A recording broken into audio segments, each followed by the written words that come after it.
요한계시록은 주님께서 그 천사를 통해서 사도 요한에게 보여주신 그런 말씀입니다. 요한계시록은 크게 세 단락으로 나누어져 있고요.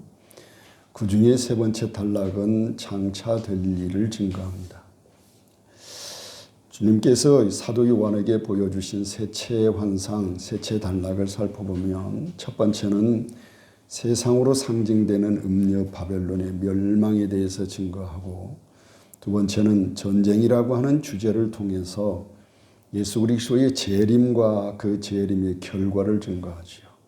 예를 들면 신약 성경에서 줄곧 하늘 구름을 타고 오시리라고 증거했던 예수 그리스도께서 큰 전쟁에서 승리한 후에 백마를 타시고 하늘 군대를 거느리고 오신다고 증거를 합니다. 그런 후에 지금 오늘부터 보고자 하는 요한계시록 20장부터 마지막 22장까지는요. 요한계시록 전체의 결론 부분에 해당돼요. 이 결론 부분에서는 예수 그리스도의 초림부터 재림 이후의 기간까지를 증거하는데요. 그 기간 동안에 이미 일어난 일과 장차 될 일을 보여주고 있습니다. 우리가 이 말씀을 그런 의미에서 보면 오늘 말씀은 요한계시록 결론부의 초반부에 해당돼요. 첫 번째인데 그게 뭐냐면 사단의 결박에 대한 내용이에요. 자, 이런 점에서 오늘은 본문을 통해서 사단의 결박에 대해서 살펴보려고 합니다. 그러나 우리가 본문의 의미를 올바로 알기 위해서는 그보다 먼저 성경이 사단의 결박, 곧 사단의 멸망에 대해서 어떻게 증거하는지 하나님의 구속 역사를 따라 좀 살펴볼 필요가 있습니다. 성경에서 사단의 멸망에 대한 예고가 가장 처음 나타난 것은 창세기 3장 15절입니다. 그 말씀에 따르면 첫사람 아담과 하와가 범죄한 직후에 하나님께서 아담과 하와를 범죄하게 한 주범이었던 그 뱀에게 내가 너로 여자와 원수가 되게 하고 너의 후손도 여자의 후손과 원수가 되게 하리니 여자의 후손은 내 머리를 상하게 할 것이요 너는 그의 발꿈치를 상하게 할 것이니라 하고 말씀합니다. 이 말씀을 살펴보면 가장 먼저 누구를 향한 저주인가 하는 것이 중요하죠. 1차적으로는 이 저주의 말씀은 들짐승 중에 하나인 뱀에게 내려진 거예요. 그것은 뱀이 한낱 미물에 불과하면서도 하나님의 창조의 질서를 깨뜨리고 여자에게 접근해서 하나님께 범죄하도록 유혹하는 그 일에 최선봉에 섰기 때문이지요. 그러나 요한계시록 12장 9절에 따르면 첫사람 아담과 하와를 범죄하도록 유혹했던 그 뱀에 대해서 이렇게 증거합니다. 옛뱀 곧 마귀라고도 하고 사단이라고도 하는 온 천하를 꿰는 자라고 불러요. 이런 점에서 창세기 3장 15절에서 하나님께서 뱀에게 하신 말씀은 뱀으로 상징되는 사단에게 하시는 말씀이죠. 그러니까 이 저주의 말씀은 뱀으로 상징되는 사단에게 내리신 저주입니다. 둘째로 저주의 내용이 뭐냐 하는 건데 저주의 내용은요. 큰 전쟁과 함께 그 전쟁의 결과로서 장차 뱀으로 상징되는 사단이 받게 될 수치와 굴복을 예고합니다. 자, 그 내용을 살펴보면 이래요. 첫 번째 이 말씀에는 큰 전쟁이 예고되어 있어요. 하나님께서 예고하신 큰 전쟁의 처음 당사자는 그 뱀, 곧 뱀으로 상징되는 사단과 여자입니다. 그러나 이 전쟁은 처음 당사자들만의 문제가 아니라 그 후손들에게까지 영향을 끼치죠. 그래서 너의 후손도 여자의 후손과 원수가 되게 하리니라고 증거하죠. 이로써 성경은 이 전쟁이 매우 오래 갈 것을 증거합니다. 이와 같이 세상에는 과거로부터 지금까지 선과 악, 여자의 후손과 뱀의 후손 사이에 벌어지는 영적 전투가 계속 재현되어 왔습니다. 이 전쟁은 언제까지 이루어질 것이냐? 이에 대해서 성경은 뱀의 머리를 깰 사람, 곧 여자의 후손이 나타나기까지 계속될 것이다 라고 증거를 합니다. 그런 후에 이 말씀에는 이 전쟁의 큰 전쟁의 마지막으로서 사단의 멸망을 예고합니다. 보면 이 창세기 3장 15절의 말씀 보면 여자의 후손은 네 머리를 상하게 할 것이요 너는 그의 발꿈치를 상하게 할 것이니라고 증거합니다. 이 말씀에 따르면 이 전쟁은 사단의 머리가 깨져서 철저하게 멸망하는 것으로 종결될 것을 예고해요. 이런 점에서 사단의 머리가 깨지는 날은 사단의 멸망하는 날이고 그래서 사단은 멸망으로 인하여 철저하게 수치와 굴복을 맛보게 될 것입니다. 네 번째로 창세기 3장 15절에서 예고한 바대로 뱀 곧 사단의 머리가 깨지고 그가 철저하게 수치와 굴복을 맛보는 것이 그러면 인류에게 주는 영향이 무엇이냐 하는 거예요. 이에 대해서 성경은 이렇게 이야기합니다. 장차 여자의 후손이 오셔서 뱀의 머리를 깨시는 날이 바로 인류가 죄에서 건짐을 받는 날이라고 증거합니다. 자, 이와 같은 사실에서 창세기 3장 15절에서 예고했던 그 뱀, 곧 사단의 멸망, 뱀으로 상징되는 사단의 멸망은 장차 오실 메시아와 밀접한 연관이 있어요. 그것은 장차 오실 메시아가 사단의 머리를 깨시고 인류를 죄악 가운데서 건지실 그런 분이시기 때문에 그렇죠. 이런 사실 때문에 선지자들은 장차 오셔서 뱀의 머리를 깨시고 인류를 죄악 가운데서 건지실 분의 오심을 소망했습니다. 창세기 3장 15절에서는 여자의 후손으로, 창세기 22장 18절에서는 아브라함의 자손으로, 사무엘하 7장에서는 다윗의 자손으로 증거했죠. 그러면 장차 오실 메시아가 도대체 어떤 분이시기에 뱀, 곧 뱀으로 상징되는 사단의 머리를 깨실 수 있을까? 이에 대해서 이사야 선지자는 장차 오실 메시아에 대해서 하나님이시며 사람이신 분이라고 증거해요. 장차 오실 메시아가 사람이셔야 하는 것은 사람이 범죄했기 때문에 그 사람이 지은 죄를 사람이 갚아야 되기 때문에 그렇지. 그러나 구원은 기본적으로 하나님께로부터 나오기 때문에 그분은 하나님이셔야 해요. 이런 사실 때문에 이사야 선지자는 이사야 9장 6절에서 한 아기가 우리에게 낳고 한 아들을 우리에게 주신 바 되었는데 그 어깨에는 정사를 메었고 그 이름은 기묘자라 모사라 전능하신 하나님이라 영존하시는 아버지라 평강의 왕이라 할 것임이라 하고 증거를 합니다. 그런데 때가 차면 하나님께서 보내시리라고 약속하신 메시아 예수 그리스도를 보내셨습니다. 신약성경은 예수 그리스도에 대해서 이렇게 증거하죠. 마태복음 1장 1절에서는 아브라함과 다윗의 자손으로 증거합니다. 그럼으로써 예수 그리스도께서 아브라함과 다윗의 언약의 성취자로 오셨다라고 증거하죠. 그런데 갈라디아서 4장 4절에 따르면 바울은 예수 그리스도를 여자에게 나게 하셨다라고 증거를 합니다. 이로써 예수 그리스도를 창세기 3장 15절에서 오시리라고 증거했던 여자의 후손이시라고 증거를 합니다. 그런 후에 신약성경은 예수 그리스도의 오심을 선지자들이 소망했던 하나님의 나라와 구원으로 증거해요. 다시 말하면 복음서는 구약의 선지자들이 장차 오리라고 증거했던 하나님 나라와 구원이 예수 그리스도 안에서 우리와 가운데 왔다는 사실을 증거하지요. 그러면 무엇으로 알 수 있을까요? 첫 번째 증거는 예수 그리스도 자신이에요. 그것은 구약의 선지자들이 장차 오실 메시아에 대해서 하나님 나라를 가져오실 분이라고 증거했기 때문이죠. 두 번째 증거는 예수 그리스도의 오심을 죄사함이라고 증거합니다. 그리스도의 오심으로 죄사함이 왔다는 거예요. 마태복음 1장 21절에 따르면 예수 그리스도의 오신 목적을 자기 백성들을 죄의 죄에게서 구원하시기 위함이라고 증거를 합니다. 이와 같이 복음서에 따르면 주님께서는 죄사함을 선포하셨습니다. 성경에 따르면 주님께서는 이 성경은 죄사함과 구속을 동일한 것으로 취급을 해요. 대표적으로 에베소서 1장 7절에 따르면 바울은 우리가 그리스도 안에서 그의 은혜의 풍성함을 따라 그의 피로 말미암아 구속 곧 죄사함을 받았다라고 해서 구속과 죄사함을 같은 것으로 표현합니다. 성경이 예수 그리스도의 오심을 죄사함과 구속으로 증거한 것으로 보아서 선지자들이 오리라고 증거했던 하나님의 나라가 예수 그리스도 안에서 우리 가운데 온 것이죠. 복음서는 그리스도의 안에 그리스도의 오심으로 도래한 하나님의 나라의 성격을 복음 전파의 방식으로 왔다 증거해요. 그래서 마태복음 4장 23절에 보면 예수 그리스도의 사역을 두 가지로 증거합니다. 첫째는 복음 전파이고 천국 복음을 전파하시는 것이고, 두 번째는 여러 가지 이적을 행하시는 거지요.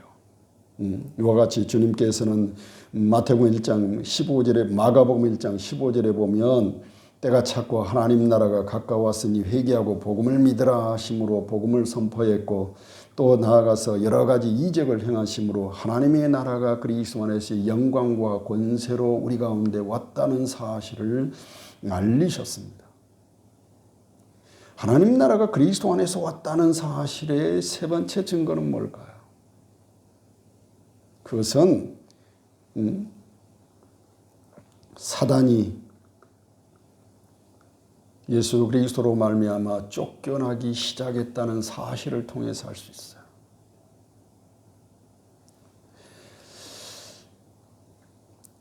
복음서에 따르면 주님께서 십자가를 지시기 전에 이미 사단이 쫓겨나기 시작합니다. 예를 들면 성경에 따르면 사단은 죄와 사망을 무기로 인간을 공포로 다스리는 자예요. 이런 점에서 예수 그리스도께서 우리를 죄 가운데서 건지시기 위해서는 창세기 3장 15절에서 예고한 바대로 우리 주님께서 사단과의 전투에서 승리하셔야만 합니다. 그래야만 자기 백성들을 죄 가운데서 건지실 수 있어요. 그런데 복음서에 따르면 주님께서 말씀으로 귀신을 쫓아내셨습니다. 이로써 예수 그리스도께서 창세기 3장 15절에서 오실이라고 증거한 바대로 뱀 곧 사단의 머리를 깨시고 인류를 죄악 가운데서 건지시기 위해서 오신 분이심을 나타내 주셨어요. 이런 사실 때문에 누가복음 11장 20절에 보면 주님께서는 내가 성령을 힘입어 귀신을 쫓아내는 것이면 하나님 나라가 이미 너에게 임하였다라고 증거를 합니다. 그런 후에 성경에 따르면 주님께서 성경대로 사단의 머리를 깨셨습니다. 주님께서 사단의 머리를 어떻게 깨셨을까요? 사단의 머리를 깨신 사건이 도대체 무엇일까요? 마태복음 1장 21절에 따르면 예수 그리스도의 오신 목적을 자기 백성들을 저희 죄에서 건지시기 위함이라고 증거했습니다. 그럼에도 불구하고 주님께서 자기 백성들을 저희 죄에서 건지시기 위해서는 오래전 이사야 선지자가 증거한 바대로 장차 오실 메시아적 왕이 여호와의 고난받는 종이 되어 자기 백성들의 죄를 대신해서 자신을 화목제물로 드리심으로 자기 백성들을 저희 죄 가운데서 건지셔야 한다라고 증거한 바대로 죄 없으신 주님께서 우리를 위해서 십자가를 지시고 죽으셔야만 했어요. 그래서 주님께서 십자가를 지시기 전에 자신이 죽으심과 부활을 예고합니다. 그런 후에 주님께서 성경대로 자기 백성들의 죄를 대신해서 십자가를 지시고 죽고 부활하셨습니다. 신약성경은 예수 그리스도의 십자가의 죽으심과 부활의 사건을 사단의 머리를 깨신 사건으로 증거해요. 성경은 사단의 멸망을 사단의 머리가 깨졌다는 사실을 통해서 증거를 합니다. 예를 들면 사단은 죄와 사망을 무기로 인간을 공포로 다스리는 자예요. 그런데 예수 그리스도께서 십자가를 지시고 죽고 부활해서 사단의 최고의 무기인 죄와 사망을 정복하고 무력화시켰습니다. 자, 사단의 최고의 무기인 죄와 사망이 예수 그리스도로 말미암아 정복되었어요. 그러므로 사단에겐 더 이상의 어떤 무기가 없어요. 이런 사실 때문에 신약성경은 예수 그리스도의 십자가의 죽으심과 부활의 사건을 창세기 3장 15절의 성취로서 사단의 머리를 깨신 사건으로 증거를 해요. 예수 그리스도의 십자가의 죽으심과 부활이 사단의 머리를 깨신 사건이라는 사실은 바울 설교에서도 잘 드러납니다. 갈라디아서 4장 4절에 따르면 바울은 예수 그리스도에 대해서 하나님이 그 아들을 보내서 여자에게 나게 하셨다라고 증거를 합니다. 바울이 예수 그리스도를 여자에게 나신 분으로 증거한 것은 창세기 3장 15절을 염두에 둔 표현이에요.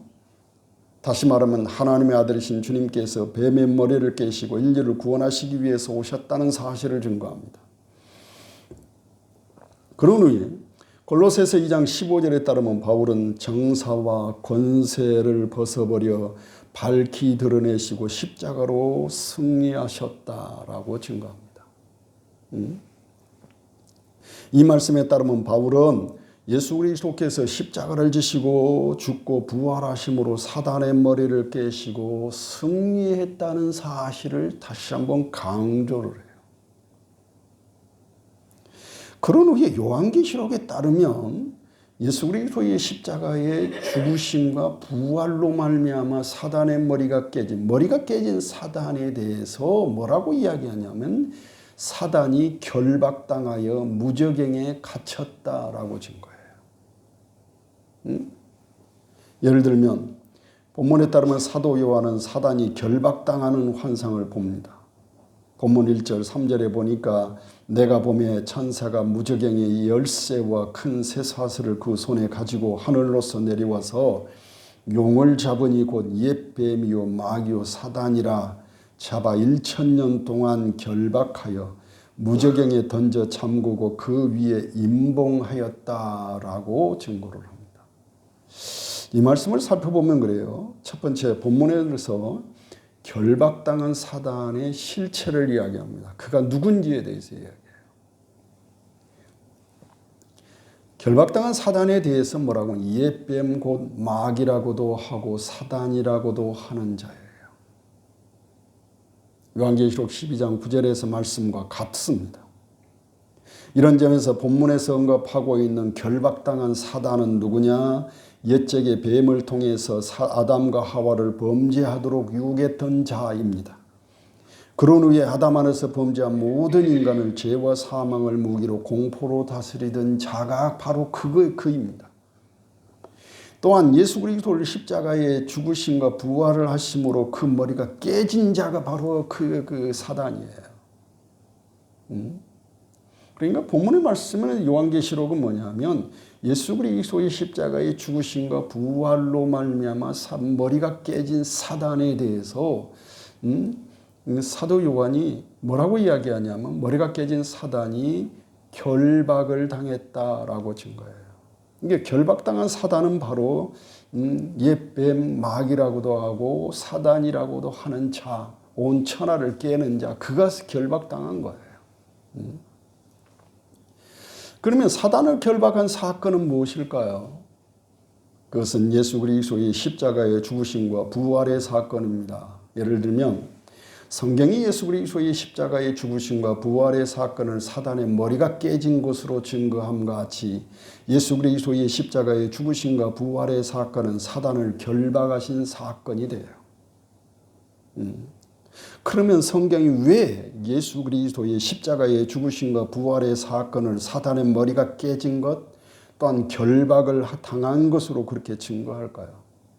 그것을 올바로 이해하려면 예수 그리스도의 십자가의 죽으심과 부활의 사건을 창세기 3장 15절에서 예고했던 큰 전쟁이라고 하는 주제로 이해를 해야 돼요. 먼저 사단의 머리가 깨진 것은 사단이 주님과의 전투에서 패했다는 사실을 강조합니다. 전투에서 패했다고 하는 사실을 사단의 머리가 깨진 것, 뱀의 머리가 깨진 것으로 증거해요.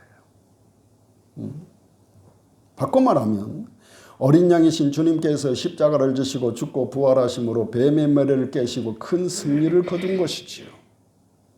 그러면 주님의 십자가의 죽으심과 부활의 사건이 어떻게 사단의 머리가 깨진 것이 되는 것이냐.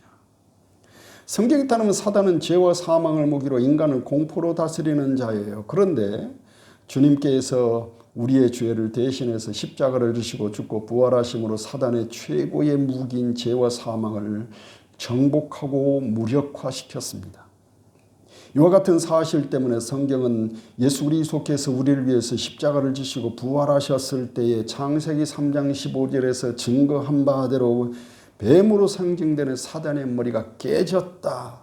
다시 말하면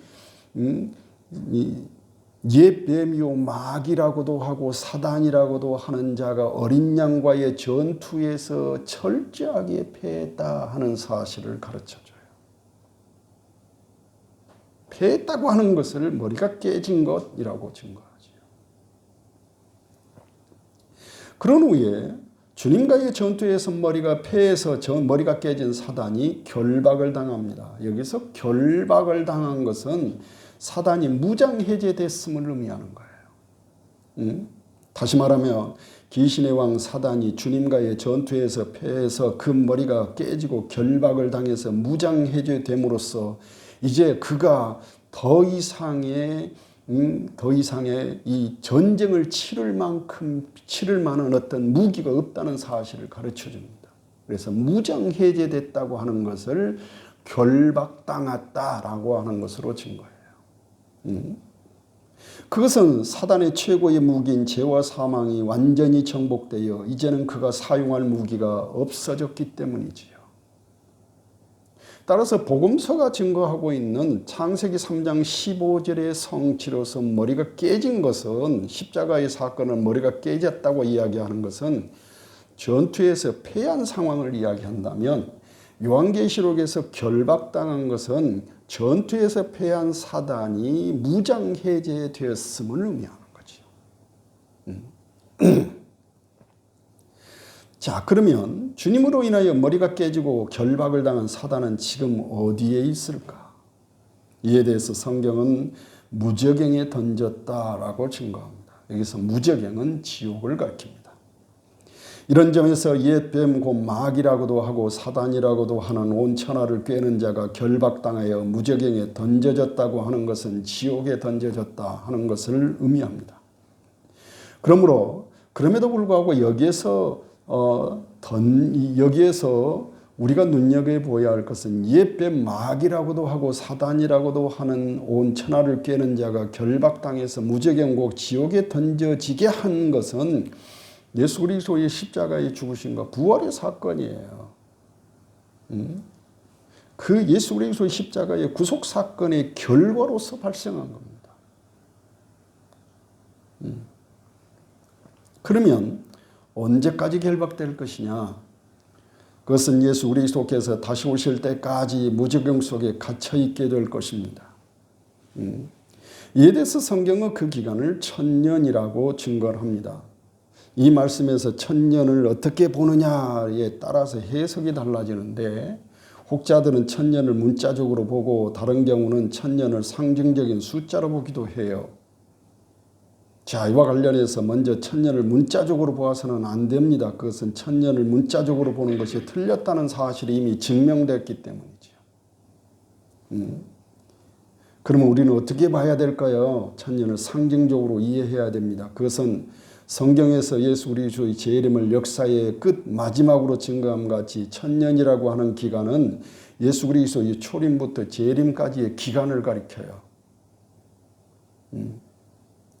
다시 말해서 예수 그리스도께서 오셔서 우리를 위해서 십자가를 지시고 죽고 부활하심으로 사단의 머리를 깨시고 이 결박하여 무장해제하시고 무저갱에 던져진 이후로 예수 그리스도께서 다시 오실 때까지의 기간을 1000년이라고 합니다.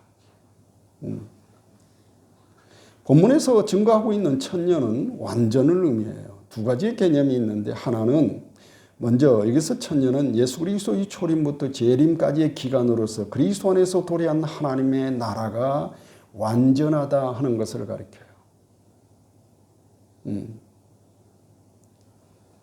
다른 한편으로 1000년의 기간은 사단이 어린 양이신 예수 그리스도와의 전투에서 패해서 머리가 깨지고 결박당해서 무저갱에 갇힌 기간이기도 해요. 따라서 무저갱에 갇힌 사단의 완전한 멸망을 의미하기도 합니다.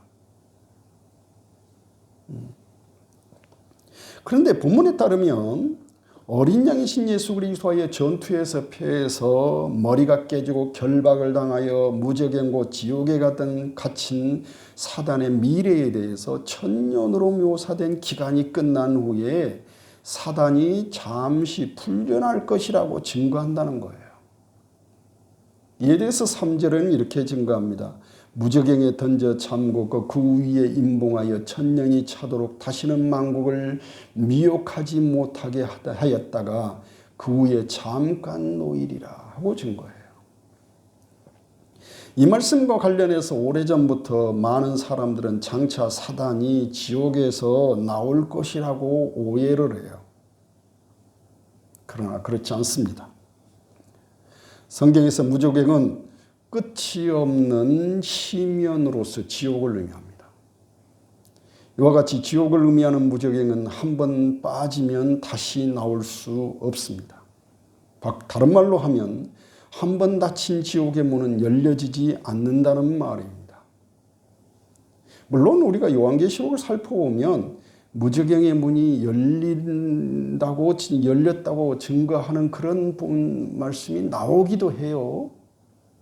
예를 들면 두 가지 경우인데요. 요한계시록 9장 2절에 보면 5번째 나팔재앙을 증거하면서 그 이마에 하나님의 입맞지 아니한 자들을 해하기 위해서 무저갱이 열렸다라고 증거하고요. 또한 요한계시록 11장 7절에 따르면 사단의 조력자인 짐승의 실체를 증거하기 위해서 그가 무저갱으로부터 올라온다라고 증거하기도 합니다. 그러나 이 경우에 지옥을 상징하는 무저갱의 문이 열린다고 증거하는 것은 심판을 위한 경우일 뿐이고요. 실제로 지옥의 문은 한 번 닫힌 지옥의 문, 무저갱의 문은 열려지지 않습니다. 엄밀한 의미에서 이 말씀은 하나님의 입맞지 그 이마에 하나님의 입맞지 아니한 자들을 심판하기 위해서 그 심판을 강조하기 위해서 무저갱을 의미하는 것이고요. 다른 하나는 이 바다에서 올라온 짐승의 그 실체를 증거하기 위해서 무저갱이 열리고 이런 식으로 표현을 한 것이지 실제로 무저갱이 열린다는 소리는 아니에요. 자, 한 번 닫힌 지옥의 문이 열리지 않는다고 하는 것은 우리가 어디에서 알 수 있느냐 하면 누가복음 13장 25절에 따르면 집주인이 일어나 문을 한 번 닫은 후에 너희가 밖에서 문을 두드리며 주여 열어주소서 하면 내가 저가 대답하여 가로되 나는 너희가 어디로서 온 자인지 알지 못하노라 하고 말씀하셨다고 증거해요. 주님의 비유의 말씀인데 그와 같이 이 말씀에 보면 구원의 문이 한 번 닫히면 다시 열려지지 않는다고 증거합니다. 그런 것처럼 이 말씀은 무저갱에도 동일하게 적용돼요. 그래서 무저갱 곧 지옥의 문이 한 번 닫히면 열려지지 않습니다. 이와 같은 사실에서 주님으로 인하여 머리가 깨지고 결박을 당해서 무저갱의 깊은 시면에 던져진 사단은 결코 그 안에서 다시 나올 수 없습니다. 왜냐하면 만일 지옥을 의미하는 무저갱이 다시 열리고 사단이 그곳에서 다시 나온다면 그곳은 지옥이라고 말할 수 없습니다. 왜? 한 번 나왔는데 두 번은 못 나올까요? 지옥이라고 볼 수 없어요. 따라서 본문 3절에서 반드시 잠깐 노일이라고 하는 것은 지옥곧 무저갱에 갇힌 사단이 그 문을 뚫고 나오는 것을 의미하는 그런 의미가 아니에요. 그러면 반드시 잠깐 노일이라는 것은 무엇일까요? 그것은 예수 그리스도의 재림 직전 하나님께서 장차 행하실 완전한 심판을 위하여 사단에게 세상을 미혹하도록 허락하실 것을 의미해요. 그럼에도 불구하고 하나님께서 마지막 심판을 위해서 사단으로 하여금 세상을 미혹하도록 허락하시는 그 일이 실제로 무저갱에 갇힌 사단이 나와서 그렇게 하는 것은 아닙니다. 본문에서 예고하는 그런 일은 세상에 남아있는 사단의 자녀 세력을 통해서 이루어질 것입니다. 예를 들면 성경에 따르면 귀신의 왕 사단은 어린 양이신 예수 그리스도께 패해서 머리가 깨지고 결박당해서 무저갱에 갇혔습니다.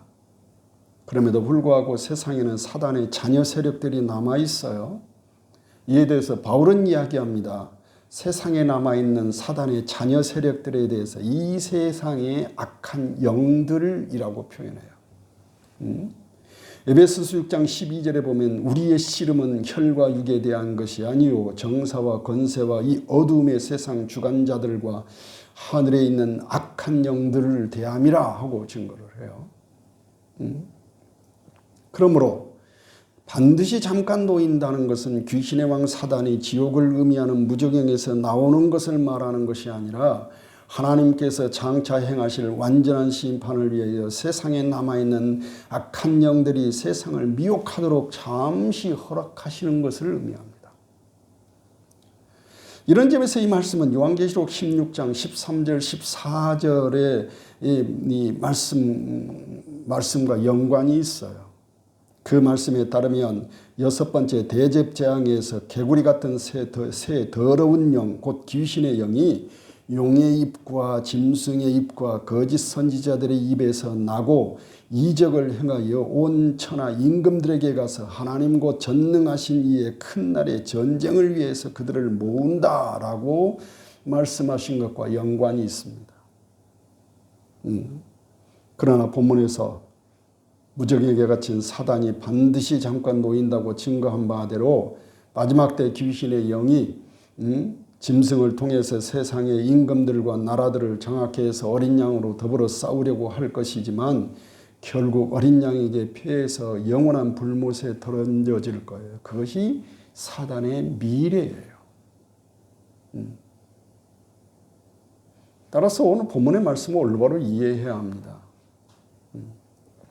뱀, 마귀라고도 하고 사단이라고도 하는 자는 예수 그리스도의 십자가의 죽으심과 부활의 사건으로 인해서 머리가 깨지고 결박을 당해서 무장해제되고 그래서 무저갱 곧 지옥에 갇혔어요. 그럼에도 불구하고 아직 자녀 세력은 남아 있습니다.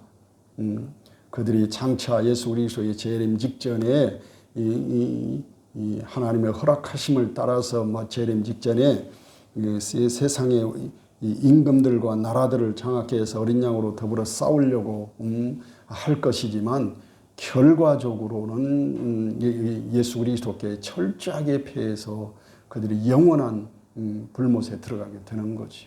그것이 이 사단의 미래예요.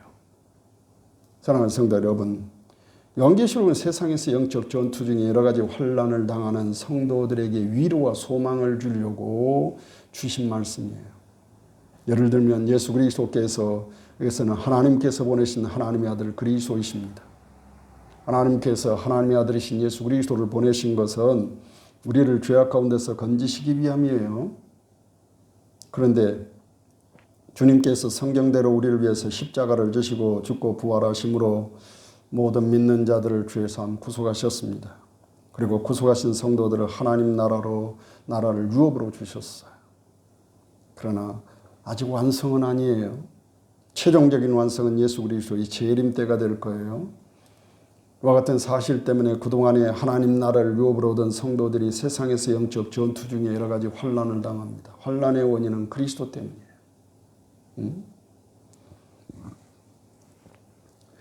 우리가 예수 그리스도께 속해 있다는 사실 때문에 시험과 환난을 당해요.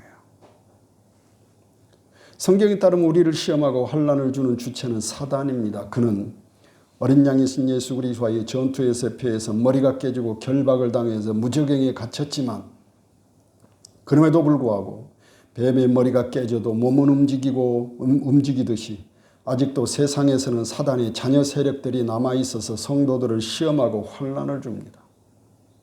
이에 대해서 베드로전서 5장 8절에 따르면 사도 베드로는 성도들에게 증거합니다. 너희 대적 마귀가 우는 사자같이 두루 다니며 삼킬 자를 찾는다라고 증거를 해요. 그러나 우리는 두려워할 필요가 없습니다. 그것은 예수 그리스도의 승리가 교회된 성도들의 승리로 이어질 것이기 때문입니다.